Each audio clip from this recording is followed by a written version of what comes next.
Hello बच्चों, let's see the question. X-ray can be made harder bye.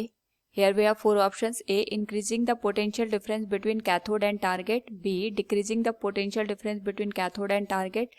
C. Increasing the current through filament. And D. Decreasing the current through filament. Now, first of all, we will discuss here the key concept.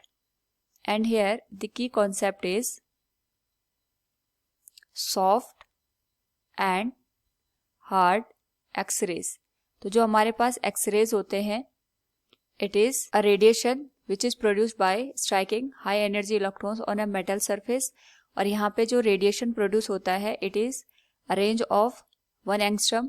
तो यहाँ पे अगर हम बात करें, जो X-rays होते हैं उनको हम दो कैटेगरी में डिवाइड कर सकते हैं. एक होते हैं हमारे पास सॉफ्ट एक्सरेज और दूसरे होते हैं हमारे पास यहाँ पे हार्ड एक्सरेज. बेसिकली जो हमारे पास सॉफ्ट और हार्ड एक्सरेज का यहाँ पे क्लासिफिकेशन है, it is based on the energy, या हम बात करें यहाँ पे it is based on the frequency और वेवलेंथ.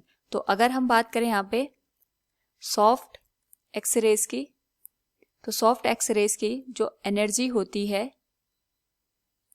इट इज लेस, और हम कह सकते हैं इसकी जो फ्रीक्वेंसी होती है इट इज केप्ट लो, और इसकी जो वेवलेंथ होती है इट इज ग्रेटर. और जो हमारे पास यहाँ पे हार्ड एक्सरे होते हैं, तो हार्ड एक्सरेज इनकी एनर्जी हमारे पास यहाँ पे ज़्यादा होती है, या हम यहाँ पे कह सकते हैं जिनकी फ्रीक्वेंसी ज़्यादा होती है या फिर वेवलेंथ यहाँ पे कम होती है. इसके रिस्पेक्ट में हम यहाँ पे हार्ड एक्सरे और सॉफ्ट एक्सरे को डिफरेंशिएट कर सकते हैं. सो अगर हम बात करें यहाँ पे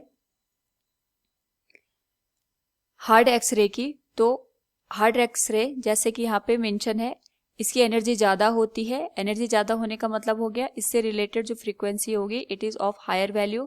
तो एनर्जी को इंक्रीज करने के लिए हम यहाँ पे we can write it E equals HC divided by lambda, और lambda can be written as HC divided by energy. तो अगर हमारे पास एनर्जी की वैल्यू ज़्यादा रखनी है, उसके रिस्पेक्ट में जो वेवलेंथ होगा इट विल बी शॉर्टर. और हम यहाँ पे ये कह सकते हैं जो एनर्जी है it can be increased by increasing potential difference between cathode and target. तो कैथोड और टारगेट के बीच में जितना ज़्यादा पोटेंशियल डिफरेंस होगा, एनर्जी की वैल्यू उतनी ज़्यादा होगी, और वहाँ पे हमें जो रेडिएशन मिलेगा उसकी इंटेंसिटी उतनी हाई होगी, जिसके रिस्पेक्ट में हमारे पास यहाँ पे जो एक्सरेज होगा वो हार्ड हमें देखने को मिलेगा. So from the given question we can say here X-rays can be made harder by increasing potential difference between cathode and target.